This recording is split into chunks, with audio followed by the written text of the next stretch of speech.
वरी राम माता खे चवणु लॻो त हे माता हाणे मूंखे वन वञण जी आज्ञा ॾे। माता कौशल्या खे चुप थी वई, पर लक्ष्मण खे वरी क्रोध अची वियो। तंहिं वरी राम खे चयो त हे बराबरि चयो त तो बराबरि पिता जी आज्ञा धर्म सम्झियो आहे, सो ठीकु आहे। ॾिस, पहिरियां ई पिता तोखे राज तिलक ॾियण जी आज्ञा ॾिनी हुई, वरी हाणे ॿिए ॾींहुं मन जी आज्ञा ॾिनी। छा ही राजा जो अधर्म न आहे त वरी धर्म न्याव आहे?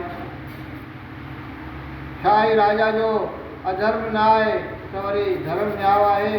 हीअ न्याव जी ॻाल्हि त आहे, क्षम्या करियो।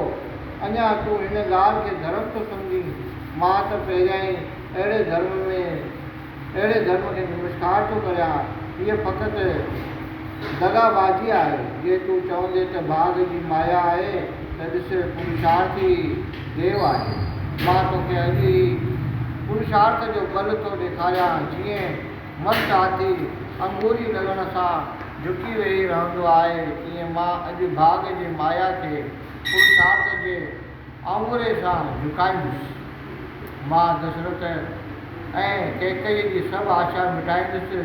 हे राम, ॿुढापे में त राजा वन ॾे वेंदा आहिनि, जवानी में तोखे अञा राज करिणो आहे। ॿुढापे में जॾहिं तूं वन ॾे वेंदे तॾहिं तुंहिंजो पुटु राजा थींदो। न भर्त जो पुटु राजा थींदो। तूं बिना फुटके राज कर, मां तुंहिंजी रक्षा कंदुसि। जे मां ईअं न कयो त मूंखे बहादुर न सम्झाए। ॾिस, मुंहिंजूं माऊं गहना पाइण लाइ न आहिनि, युद्ध करण वास्ते आहिनि। हीउ धनुष फ़क़ति पुले जो श्रंगार न आहे, दुश्मन जे कलेजे खे छेदण वारो आहे। हीअ तलवार ॿधण लाइ सोभियावान न आहे, दुश्मन जे सिर कपण लाइ आहे। भला दुश्मन मूंखां जीअरा छुटी सघंदा? कॾहिं बि न। जॾहिं दुश्मन जी सेना लड़ाईअ जे मैदान में ईंदी तॾहिं मुंहिंजी तलवार दुश्मन जा सिर कपे रतो शान करे रत जी नदी वहाईंदी। जो तूं ॾिसंदे त तूं ईअं न सम्झ त भाउ फ़क़ति चई रहियो आहियां, करे न सघंदुसि। न हे राम, मां अकेलो ई सभिनी दुश्मननि खे मारे सघंदुसि। वाधारे चवण मां कुझु फ़ाइदो न आहे। अॼु मुंहिंजे पुरुषार्थ जी परीक्षा राजा ऐं कैकईअ जी आशा मिटाईंदी। तोखे राजनीतिअ मां चङी तरह मालूम थींदो। बोल सियावर रामचंद्र की जय।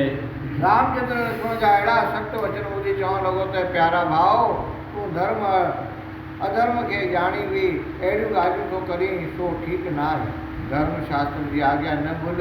जो पुट खे माता पिता जी आज्ञा पालण वॾो धर्म आहे। लक्ष्मण जो राम सां गॾिजी वन हलण लाइ प्रार्थना करणु। हाणे लक्ष्मण खे पूरो भरोसो थियो त राम ज़रूरु मन ॾे वेंदो। लखे उपाउ करण सां बि रोकजी थी न सघंदो। तॾहिं हथ ॿधी चवणु लॻो त चङो हे प्यारा भाउ राम, मां तोसां ज़रूरु साण हलंदुसि। मां हिते कॾहिं कीन रहंदुसि, न की जुदाईअ जो सदमो रहंदुसि। जेकॾहिं रघुकुल जो ही रवाजु आहे त लक्ष्मण जो बि इहो ई आवाज़ु आहे। रघुकुल रीत यही चली आई, प्राण जाए पर वचन न जाए। ईअं चई लक्ष्मण बि भॼन ॻाइण लॻो। बोल सियावर रामचंद्र की भॼन राग जिलो सुण दीन बंधु लक्ष्मण निमाणो, तो बिन रहे ना वल बेगाणो। माता पिता खे पल पल निमा मां राम छॾे ईअं रहंदुसि। अमा मां ना रंगी रसीलो राम रमैयो, सास सधारो सभ में समैयो। निर्मल निर्जन नित नित न्यारा, सर्वन स्वरूप सुंदर समारिया। जोत जगाया जगदीश तुंहिंजी, मूर्ते मया कर मञ मिठो मंझि। सुण वेंती हे रंगी रंगीला, छॾना तूं मूंखे राम रसीला।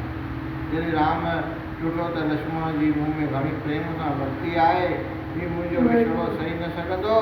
तॾहिं राम लक्ष्मण खे चयो, प्यारा लक्ष्मण, ड्रिज न 14 वर ॼाण त सुख सां गुज़रिया। जेको माता पिता गुरू ऐं स्वामी जी सिख्या मञे थो उनजो जनम सफलो आहे। तंहिं करे मुंहिंजी मर्ज़ी आहे त तूं हिते ई रहो ऐं माता पिता जी शेवा पियो करे। तुंहिंजे हलण करे अयोध्या निधणकी थी पवंदी। जंहिं राजा जी प्रजा दुखी आहे उहो अवश्य नरक में वञे थो। तंहिं करे चङी ॻाल्हि आहे त तूं हिते ई रहो। रामचंद्र जा इहे नीतीअ वारा वचन ॿुधी लक्ष्मण हथ जोड़े चवणु लॻो त नाथ, मां शेवक ऐं तव्हां स्वामी आहियो, मूं त निपट नादान आहियां, तव्हांजे हथनि जो पलियल बालक आहियां। तंहिं करे हीउ धर्म ऐं नीतीअ जो उपदेश उन्हनि खे करियो जिन खे नेक नामूसीअ वॾाई ऐं उत्तम गति जी घुर्ज हुजे। बोल सियावर रामचंद्र की जय। धर्म ऐं नीति जो उपदेश उन्हनि खे करियो जिन खे नेक नामूसीअ वॾाई ऐं उत्तम गति जी घुर्ज हुजे। भाव जा घणो प्रेम सां भरियल ॿोल ॿुधी रामचंद्र कंठ सां लॻाए चयुसि त चङो भला सलोक वठ मोकल भाव खां अदा, हाणे थी होशियार, मूंखे तोखे वन वठी वञण में नाहे को इनकार। तूं बि सिगो थी तयार, पहिरीं पोशाक बणिजे। लक्ष्मण भ्राता जी आज्ञा ॿुधी ख़ुशि थी करे माता सुमित्रा वटि आयो। हुनजे चरणनि ते मथो टेके सारो हाल करे ॿुधाईं। लक्ष्मण जे वाता अहिड़ो समाचार ॿुधी सुमित्रा जे मथां ॼण विझ किरी पई। बोल सियावर रामचंद्र की पर राम जय। जो रूप शील ऐं गुण वीचारे ऐं समय जो ख़्यालु करे धीरज धारे चवणु लॻी त हे बचा, राम अथई पिता ऐं सीता अथई माता, तो तूं उन्हनि जी चङीअ तरह शेवा कंदो रहिजांइ। जेके पुत्र श्री रामचंद्र जा भॻत आहिनि हिन संसार में उहे ई धन आहिनि। रामचंद्र की हे जय। पुत्र सीता ऐं राम खे वन में अहिड़ो त सुखी रखजाए जो हू अयोध्या जे सुखनि जी जॾहिं बि यादगिरी न कनि। ओ मुंहिंजा लाल, मां तोतां बलहार वञा, मां तुंहिंजे शेवा जो सचो भाव सम्झी पाण खे भगवान भायां थी।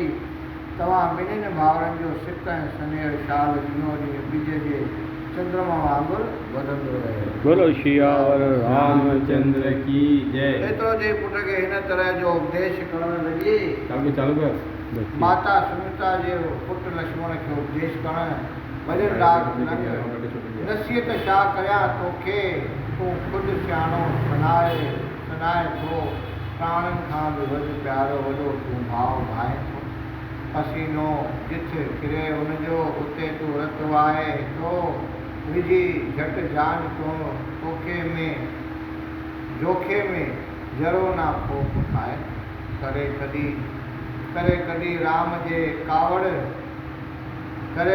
कॾहिं राम जे कावड़ सदा सिर ते साहे थो, हुकुम हर वक़्तु पाले थो, फर्ज़ पंहिंजो निभाए थो। मञे थो जानकी माता ऐं सिर झटपट झुकाए थो, मुंहिंजे पेट जा पुटड़ा न रूह कंहिंजो रंझाए थो। भले वञ राम सां हिमा चङाईअ जे तूं चाहे थो, सफ़र कर खीर अॼु मुंहिंजो कर्ज माता जो लाहे थो। लक्ष्मण सीता खे पेरे पई दौड़ंदो, सुमित्रा खे सीता कटे थो। ॿियो उपदेश ॿुधी लक्ष्मण सुमित्रा खे पेरे पई दौड़ंदो श्री रामचंद्र वटि आयो। तॾहिं माता कौशल्या पुत्र रामचंद्र खे हीउ उपदेश ॾियणु लॻी। बोल सियावर रामचंद्र की जय।